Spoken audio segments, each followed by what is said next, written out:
how to open an account on Bank of America. Hey everyone, welcome back to another tutorial video. In today's video, I'll show you how you can open a Bank of America account. So to do that, first of all, go to the Bank of America website or the app, and once you've done that, you'll have to tap on the option open an account. After that, choose which account you'd like to open. So in my case, I'll simply choose a checking account. After that, it'll provide you the list of all of these different options right over here. Choose the one which you'd like to open.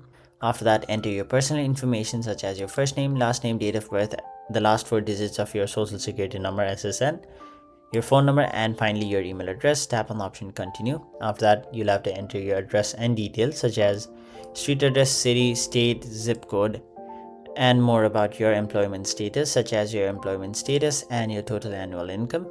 Now once you've done that, you'll have to verify your identity, so you'll have to choose any one of these 3 right over here.